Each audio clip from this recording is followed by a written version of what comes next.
Existe una antigua homilía, escrita por un autor desconocido de los primeros siglos del cristianismo, tan poderosa que el Catecismo de la Iglesia Católica la cita. Comienza así: un gran silencio reina hoy sobre la tierra, un gran silencio y una gran soledad, un gran silencio porque el Rey duerme. La tierra tembló y se calmó porque Dios se durmió en carne y hueso, y fue a despertar a quienes habían dormido durante siglos.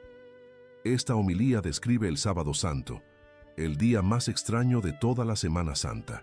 El día en que el cuerpo de Jesús yace en la tumba, los discípulos se esconden tras puertas cerradas.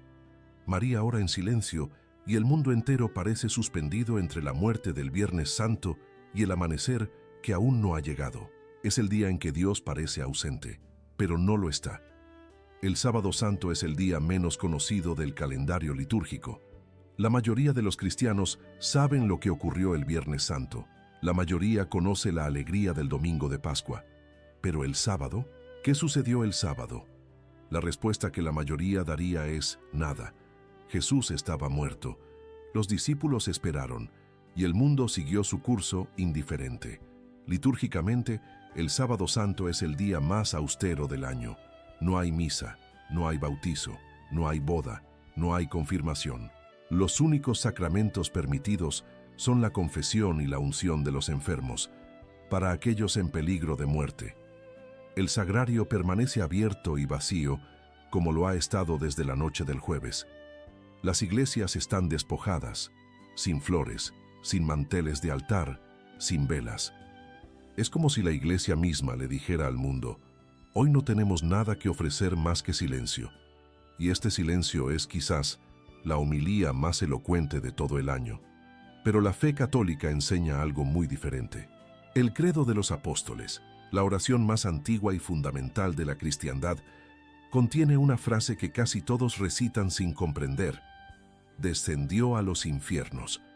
Esta frase no es un detalle, es la esencia del Sábado Santo, porque mientras el cuerpo de Jesús reposaba en la tumba, su alma, unida a su persona divina, descendió al lugar donde aguardaban los muertos.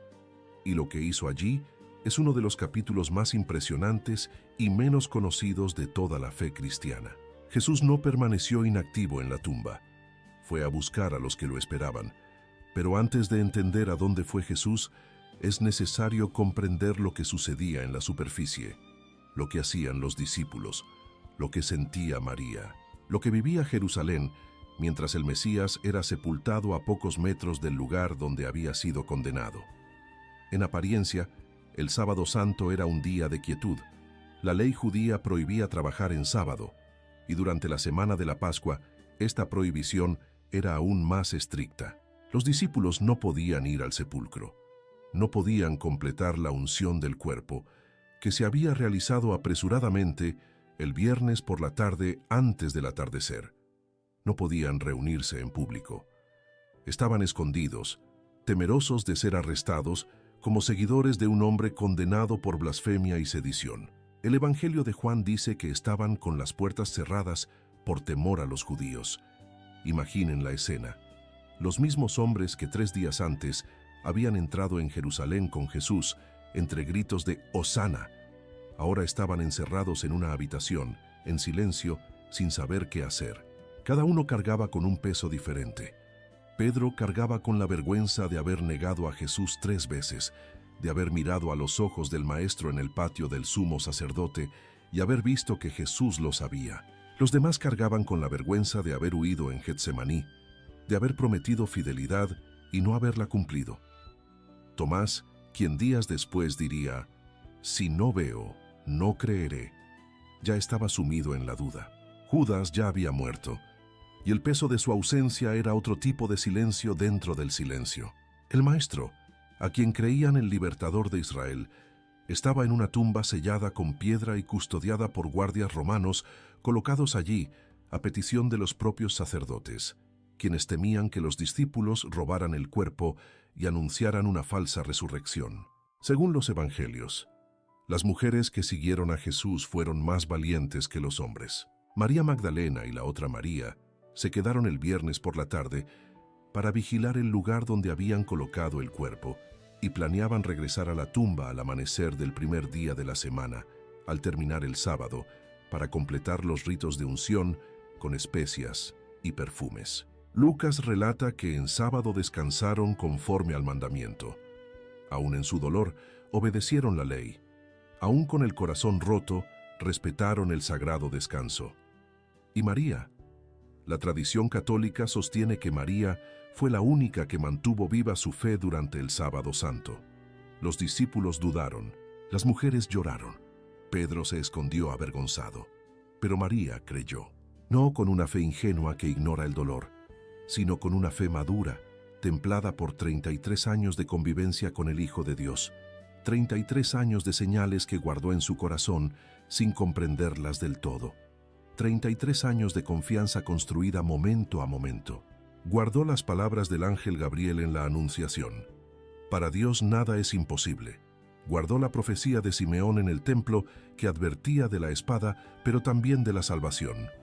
Guardó el milagro de Caná, cuando Jesús convirtió el agua en vino a petición suya, demostrando que había escuchado la voz de su madre. Y sobre todo, guardó las palabras del mismo Jesús, quien más de una vez les había dicho claramente a los discípulos que sería traicionado, que moriría y que resucitaría al tercer día. Los discípulos oyeron estas palabras y no las entendieron. María oyó, guardó y creyó.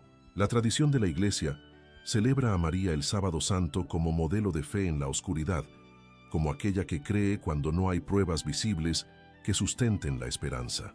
El Papa Benedicto XVI, en una homilía de Sábado Santo, dijo: el Sábado Santo es el día de María por excelencia.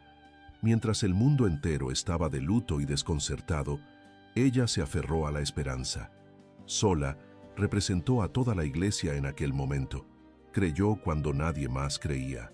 Por eso la Iglesia dedica el sábado a la Virgen María todas las semanas del año, no solo durante la Semana Santa. Cada sábado es un eco silencioso de aquel sábado original en el que María, sola, sostuvo la antorcha de la fe mientras el mundo dormía en la oscuridad. Mientras tanto, fuera de aquella habitación cerrada, Jerusalén celebraba la Pascua como si nada hubiera pasado. Las calles estaban llenas de peregrinos procedentes de toda Judea, Galilea, Siria, Egipto y Roma. El aroma del cordero asado se mezclaba con el incienso que emanaba del templo. Las familias se reunían en casas y patios, cantaban los salmos del Jalel y contaban a los niños la historia de Moisés y la liberación de Egipto. Toda la ciudad celebraba la libertad. Y a pocos metros de la muralla, en un jardín silencioso, dentro de una tumba prestada a un hombre rico, sellada con una piedra y custodiada por guardias armados, yacía el cuerpo del hombre que había dicho: «Destruid este templo, y en 3 días lo levantaré». Los discípulos habían entendido que se refería al templo de Jerusalén. Juan explica que se refería al templo de su propio cuerpo. En aquella Pascua, nadie comprendió que la mayor liberación de la historia estaba teniendo lugar no a las puertas de Egipto, ni en las aguas del Mar Rojo, ni en el templo de piedra, sino bajo tierra, en el silencio de una tumba, donde el alma de Jesús descendía a un lugar al que ningún ser humano vivo ha llegado jamás. El Catecismo de la Iglesia Católica, en los párrafos 631 al 637, enseña lo que sucedió mientras el cuerpo de Jesús reposaba en la tumba. El credo de los apóstoles confiesa que Jesús descendió a los infiernos. La carta a los Efesios dice: «El que descendió es el mismo que ascendió por encima de todos los cielos». Jesús, con su alma unida a su persona divina, descendió al lugar que las Escrituras llaman Seol en hebreo, Hades en griego, y que la tradición latina traduce como infierno. No el infierno de la condenación, sino la morada de todos los muertos, justos e injustos, que esperaban al Redentor. Este es un punto fundamental que la mayoría de los fieles desconoce. El Catecismo lo explica claramente. Jesús no descendió al infierno para liberar a los condenados, ni para abolir el infierno de la condenación, sino para liberar a los justos que le habían precedido. La distinción es esencial. Desde Adán y Eva pasando por Abel, Noé, Abraham, Sara, Isaac, Jacob, Moisés, David, Elías, Isaías, Jeremías, hasta el último justo que murió antes de la cruz, todos se encontraban en lo que la Escritura llama el seno de Abraham, un estado de descanso y paz, pero sin la plena visión de Dios. No estaban condenados, no sufrían, pero estaban incompletos. Esperaban algo que aún no había sucedido, esperaban a alguien que aún no había llegado, y no sabían cuándo terminaría la espera. Algunos habían esperado durante milenios. La espera de Adán comenzó el día que salió del jardín del Edén, y no terminó hasta aquel sábado. La primera carta de Pedro, capítulo 3, versículos 18 y 19, dice que Jesús, muerto en la carne, pero vivificado en el Espíritu, fue también a predicar a los espíritus encarcelados. Y en el capítulo 4, versículo 6, el Evangelio fue anunciado también a los muertos. Jesús no permaneció inactivo. Descendió a lo más profundo de la existencia humana y llevó allí el mensaje de salvación. El catecismo llama a este momento la fase final de la misión mesiánica de Jesús, una fase condensada en el tiempo, pero inmensamente vasta en su significado real de extender la obra redentora a todas las personas de todos los tiempos y lugares. La antigua homilía que citamos al comienzo del texto describe este momento de una manera conmovedora. Él va, ante todo, en busca de Adán, nuestro primer padre, la oveja perdida. Quiere visitar a todos los que viven en tinieblas y a la sombra de la muerte. Liberará a Adán encadenado y a Eva, cautiva con él de su sufrimiento. Él es a la vez su Dios y su Hijo. Y entonces la homilía pone en boca de Jesús las palabras más inesperadas. Os mando, despertad, vosotros que dormís, porque no os he creado para que permanezcan en la morada de los muertos. Levantaos de entre los muertos, yo soy la vida de los muertos. Levantaos, obra de mis manos. Levantaos, oh imagen mía, tú que fuiste creado a mi semejanza. Levantaos, salgamos de aquí. Tú en mí y yo en ti, somos una sola persona indivisible. Y continúa. Por ti, yo tu Dios, me hice tu hijo. Por ti, yo, el Señor, tomé tu condición de siervo. Por ti yo que moras en el cielo, descendí a la tierra y fui sepultado bajo la tierra. Por ti, al hacerme hombre, me convertí en un muerto, abandonado entre los muertos. Por ti que dejaste el jardín del paraíso, al dejar un jardín fui entregado, y en un jardín fui puesto en la cruz. Cada frase de esta homilía es una inversión. Jesús descendió para que nosotros pudiéramos ascender. Se hizo siervo para que pudiéramos ser hijos. Entró en la muerte para que pudiéramos resucitar. El descenso de Cristo a la morada de los muertos es el acto de amor más radical que existe. Dios no esperó a que fuéramos a Él. Descendió al lugar más bajo, oscuro y olvidado de la existencia humana para encontrarnos allí. No hay abismo al que Dios no pueda llegar. No hay profundidad a la que su voz no pueda llegar. Si Jesús descendió al Seol para buscar a Adán, no hay lugar en nuestras vidas al que se niegue a entrar. Estas palabras poseen una belleza casi sobrehumana. Traducen lo que la tradición de la Iglesia Oriental representa en la iconografía más antigua de la resurrección, llamada anastasis, palabra griega que simplemente significa resurrección. En esta imagen, que existe al menos desde el siglo VI y se encuentra en mosaicos, frescos e iconos de toda la cristiandad oriental, Jesús no aparece emergiendo solo de la tumba, como solemos ver en el arte occidental. No está de pie sobre la piedra laminada, con un estandarte en la mano. Aparece dentro del Seol, la morada de los muertos, de pie sobre las puertas destrozadas de la muerte, que yacen en forma de cruz bajo sus pies. Con su mano derecha sostiene a Adán, sacándolo de la oscuridad. Con la izquierda a Eva. A su alrededor están Abraham, David, Salomón, Moisés, los profetas, los justos de todas las generaciones. La muerte yace bajo los pies de Cristo, derrotada, destrozada, incapaz de retener a nadie. Esta imagen es considerada por muchos teólogos y liturgistas como la representación más completa y fiel del misterio pascual, pues muestra que la resurrección no es solo la victoria personal de Cristo sobre su propia muerte, sino la victoria sobre la muerte de todos. Jesús no abandonó el sepulcro solo, llevó consigo a todos los que lo esperaban, y la iconografía de la Anastasis representa el Sábado Santo plasmado en oro, el momento en que termina la espera y se abren las puertas.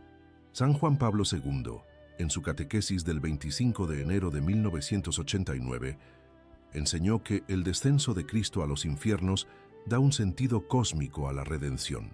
A través de él, la obra salvadora de Cristo se extiende a todos los hombres de todos los tiempos, desde el principio de la historia. Esto no es una nota a pie de página de la fe, es su fundamento. Si Jesús no hubiera descendido, los justos del Antiguo Testamento aún estarían esperando.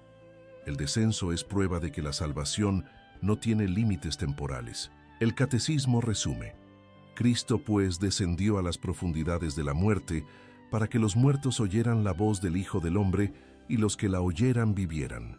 La carta a los Hebreos añade: con su muerte destruyó al que tenía el poder de la muerte, es decir, al diablo, y liberó a todos los que, por temor a la muerte, estaban sometidos a esclavitud durante toda su vida. Al caer la tarde del sábado, algo extraordinario sucede en las iglesias católicas de todo el mundo. Comienza la Vigilia Pascual, la celebración litúrgica más antigua y solemne de toda la cristiandad. San Agustín ya la mencionó en el siglo IV como la madre de todas las vigilias. Es la noche en que la Iglesia pasa de la oscuridad a la luz, de la muerte a la vida, del silencio a la alegría. La celebración comienza en la oscuridad, literalmente. Las luces de la iglesia están apagadas, no hay velas encendidas, el altar está vacío, como lo ha estado desde el Jueves Santo. Los fieles entran en silencio y permanecen en la oscuridad. Luego, fuera de la iglesia, el sacerdote bendice un nuevo fuego. De este fuego, enciende el cirio pascual, una gran vela que representa a Cristo resucitado. El sacerdote alza el cirio y canta 3 veces, cada vez en un tono más agudo: Lumen Christi, luz de Cristo. Y los fieles responden: Deo gratias, gracias a Dios. Con cada proclamación se encienden más velas. La luz se extiende de persona a persona, de mano en mano, hasta que toda la iglesia, que segundos antes estaba en completa oscuridad, se ilumina con cientos de pequeñas llamas. Es una imagen que no necesita explicación teológica. La luz vence a la oscuridad. No de golpe, no con una explosión, no con una demostración de fuerza, sino de mano en mano, de corazón a corazón, en silencio, en la sencillez de una vela que se inclina para encender otra. Así como la fe se ha transmitido durante 2000 años, de madre a hijo, de sacerdote a feligrés, de mártir a testigo, una persona a la vez. Tras la bendición del fuego y la procesión con el cirio pascual, se canta el Exultet, también llamado Proclamación Pascual. Es el himno más antiguo de la liturgia cristiana, cantado en la misma noche durante al menos 1600 años. Su letra posee una belleza que trasciende los siglos sin perder vigencia. Que se regocije el coro de ángeles, que se exalten las legiones celestiales y que suene la trompeta de la salvación por la victoria de tan grande Rey. Y en medio de este himno, una frase causa asombro incluso hoy, por su audacia que desafía la lógica humana. La Iglesia canta: «Oh, feliz culpa, que mereció a tan grande Redentor». En latín, Felix culpa. La Iglesia no celebra el pecado de Adán, celebra algo mucho mayor: la capacidad infinita e incomprensible de Dios para transformar incluso el peor error de la historia humana en un camino de salvación. Si no hubiera habido caída, no habría habido encarnación. Si no hubiera habido muerte, no habría habido resurrección. Dios no solo repara lo que está roto, sino que lo transforma en algo aún más hermoso que el original. Tras el Exultet, llegan las lecturas, no una ni dos, como en una misa común. 7 lecturas del Antiguo Testamento, cada una seguida de un salmo responsorial, que recorren toda la historia de la salvación desde el principio, la creación del mundo en el libro del Génesis, porque la resurrección es la nueva creación. El sacrificio de Abraham en el monte Moria, porque Dios proveyó el cordero que Abraham no necesitaba sacrificar. El cruce del Mar Rojo, porque el paso por el agua es la imagen más antigua del bautismo. Las profecías de Isaías sobre la alianza eterna. La invitación de Baruc a caminar en la luz de Dios. La visión de Ezequiel de los huesos secos que vuelven a la vida, porque la resurrección es la respuesta definitiva de Dios al valle de los huesos secos de la humanidad. Es como si la Iglesia esa noche releyera toda la historia del mundo a la luz de lo que está por suceder. Cada lectura apunta a Cristo. Cada promesa apunta a la tumba que será hallada vacía. También en esta noche, desde los primeros siglos de la Iglesia, se celebra el bautismo de los catecúmenos, aquellos que se han preparado durante meses o incluso años para abrazar la fe. En la Iglesia primitiva, el bautismo se realizaba casi exclusivamente en la vigilia pascual. Los catecúmenos ayunaban durante la Cuaresma, recibían instrucción, se sometían a escrutinios y el sábado por la noche, vestidos de blanco, descendían al agua bautismal. Ser sumergido en el agua es ser sumergido en la muerte de Cristo. Salir del agua es resucitar con Él. San Pablo escribió a los romanos con una claridad inequívoca: fuimos sepultados con Él mediante el bautismo para muerte, a fin de que, así como Cristo resucitó de entre los muertos por la gloria del Padre, así también nosotros vivamos una vida nueva. Todo bautismo, en cualquier época, es un eco de la vigilia pascual. Es el paso personal de cada cristiano a través del sábado santo, de la muerte a la vida, de la oscuridad a la luz, del sepulcro a la resurrección. Y por eso en la vigilia pascual se invita a todos los fieles a renovar las promesas de su propio bautismo, volviendo a encender sus velas y diciendo una vez más: creo. San Juan Pablo II vivió el misterio del Sábado Santo de una manera que marcó a toda la Iglesia del siglo XX. Creció en Polonia durante la ocupación nazi, cuando la fe era perseguida y los sacerdotes encarcelados y ejecutados. Luego, vivió durante décadas bajo el régimen comunista, cuando las iglesias eran vigiladas, los seminarios controlados y la práctica de la fe tolerada solo dentro de límites estrictos. Karol Wojtyła, el futuro papa, celebró misas clandestinas, formó secretamente a jóvenes y resistió en silencio. Fue un sábado santo que duró décadas. La fe parecía muerta, la iglesia parecía derrotada, pero bajo la superficie la vida perduraba. Cuando fue elegido papa en 1978, Juan Pablo II pronunció en la Plaza de San Pedro las primeras palabras que marcarían todo su pontificado: no tengan miedo. La misma frase que los ángeles dicen en cada aparición en la Biblia, la misma frase que Jesús les dice a sus discípulos después de la resurrección. Fue como si el Sábado Santo de Polonia y de toda Europa del Este llegara a su fin. La piedra se estaba quitando, y cuando cayó el muro de Berlín en 1989, muchos reconocieron en ese momento el eco de la lápida que se retiraba. La fe que parecía enterrada bajo décadas de régimen ateo resurgió con una fuerza que ningún analista político predijo. Las iglesias que estaban vacías volvieron a llenarse. Los seminarios que estaban cerrados reabrieron. El Sábado Santo de toda una generación dio paso al amanecer. Juan Pablo II falleció el 2 de abril de 2005. Era sábado por la noche, víspera del Domingo de la Divina Misericordia, fiesta que él mismo había instituido para la Iglesia Universal. Murió precisamente en la transición entre el sábado y el domingo, como si la providencia le hubiera escogido la transición más simbólica posible, del silencio a la luz, de la espera al encuentro, del Sábado Santo al Domingo de la Divina Misericordia.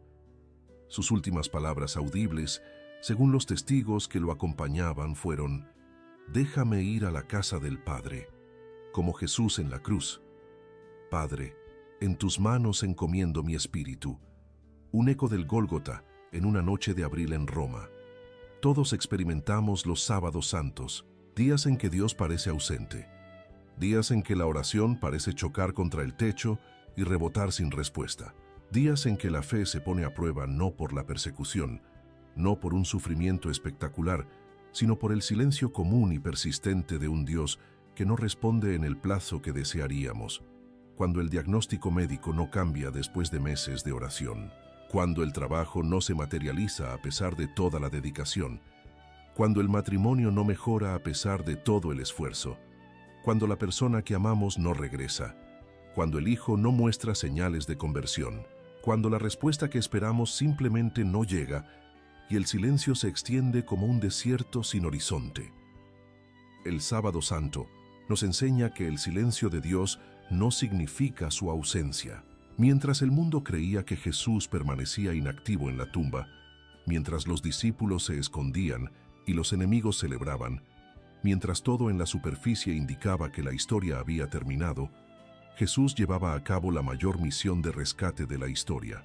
Descendía a las profundidades más recónditas para buscar a aquellos a quienes nadie más podía llegar. Rescataba de las manos de la muerte a quienes habían esperado durante milenios. El silencio en la superficie ocultaba una acción extraordinaria en las profundidades. Y así es como Dios suele actuar. En silencio, en secreto, en las profundidades, donde los ojos humanos no pueden alcanzar. María nos enseña cómo afrontar el Sábado Santo, no con respuestas, no con explicaciones, con fe, recordando lo que Dios ya ha dicho, con la certeza de que las palabras de Jesús son verdad, incluso cuando todo a su alrededor parece contradecirlas.